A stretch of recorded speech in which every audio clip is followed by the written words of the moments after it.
Radhe Radhe. Welcome back to episode 11 धर्म के एक अंदर की यात्रा। हम इतना सोचते क्यों हैं? Over thinking. कभी ऐसा हुआ है कि आप खाली बैठे हैं या कुछ कर रहे हैं या बेड पे जा रहे हैं, आप जैसे ही लेटने हैं तो आपके माइंड में सिर्फ ओवर थिंकिंग होता है और सडनली आपके माइंड में ओवर थिंक होना स्टार्ट भी हो जाता है। आज मैंने ऐसा क्यों कहा? अगर कल ऐसा हो गया तो लोग क्या सोच रहे होंगे? और फिर आप सोचने चाहते हैं लेकिन आपका ब्रेन कहता है कि नहीं, अभी थोड़ा और सोचते हैं। इसी को हम कहते हैं ओवरथिंक।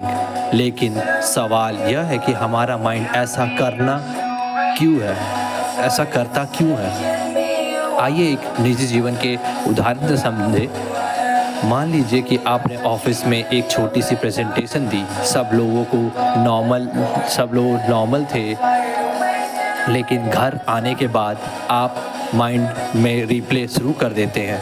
मैंने वो लाइन गलत बोल दी, सब लोग नोटिस कर रहे थे। लेकिन इंटरेस्टिंग बात यह है कि अक्सर बाकी लोग उस मोमेंट को भूल ही चुके होते हैं, लेकिन हमारा माइंड उसको रिपीट करता रहता है।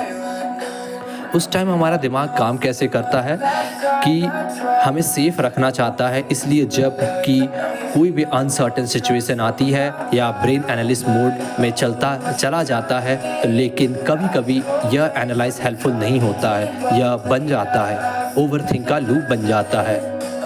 अगर मैं एक मॉडर्न लाइफ का एग्जांपल लेके अगर आपको बताऊं तो आज की मॉडर्न लाइफ में ओवरथिंकिंग बहुत कॉमन हो गया है। क्यों? क्योंकि आज हमारे पास social media, comparison, career pressure, constant notification. आपका इंस्टाग्राम खोलते ही कोई ट्रैवल कर रहा है, कोई प्रमोशन सेलिब्रेट कर रहा है, कोई लग्जरियस लाइफ जी रहा है और माइंड क्वाइटली हो जाती है। और फिर आप अपने आप से पूछते हो, मैं कहाँ हूँ? यहीं से शुरू होता है कंपैरिजन और ओवरथिंकिंग।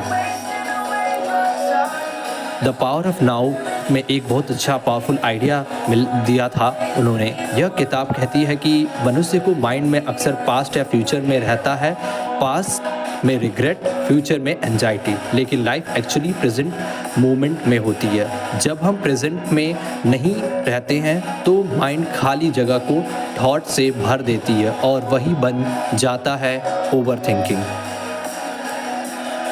एटॉमिक हैबिट में भी हमारी लाइफ में बताया गया है कि हमारी लाइफ में छोटी छोटी हैबिटें से बनती है। अगर हम रोज़ नेगेटिव सिनेरियो इमेजिन करते रहें तो हमारा ब्रेन इसी हैबिट में बना लेता है। धीरे धीरे ओवरथिंकिंग हमारा डिफ़ॉल्ट पैटर्न बन जाता है। लेकिन अच्छी खबर यह है कि जैसे कि हैबिट बनती है वैसे ही हैबिट बदल भी जाती है।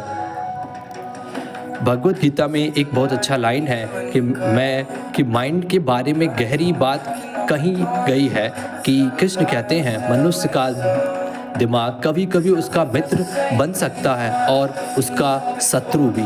अगर माइंड कंट्रोल है तो क्लैरिटी देता है, अगर माइंड अनकंट्रोल है तो कंफ्यूजन पैदा करता है। इसका एक सिंपल सॉल्यूशन है जिसे हम थोड़ा अप्लाई करके रोक सकते हैं, अवेयरनेस प्लस एक्शन।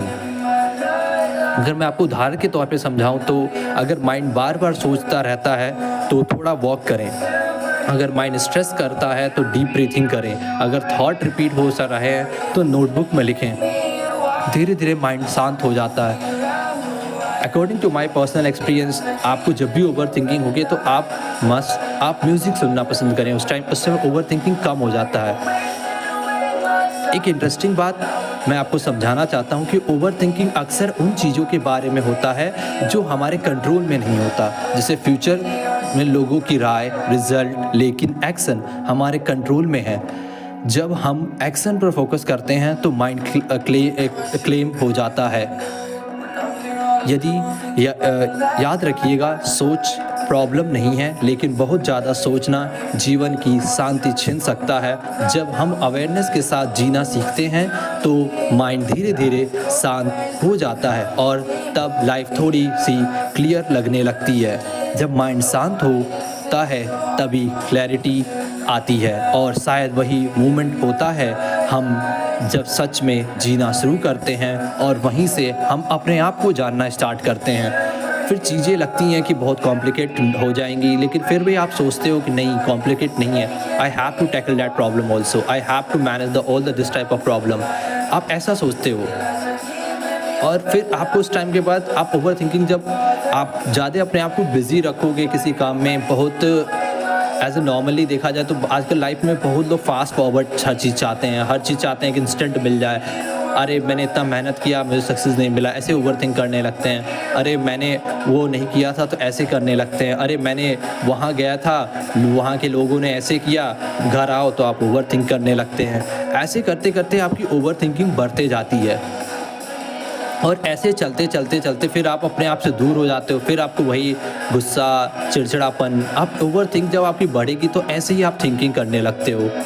तो हमें उस टाइम एकदम काम रह के अपने ऊपर काम करना चाहिए, ओवर थिंकिंग कम करना चाहिए। और आपको ज़्यादा हो तो मैं तो पर्सनली बोलूँ तो मैं तो म्यूज़िक सुनना पसंद करता हूँ ओवर थिंकिंग में। तो इसी कारण से आप ओवर थिंकिंग कम करें, और डू लाइक एंड सब्सक्राइब। जय श्री कृष्णा।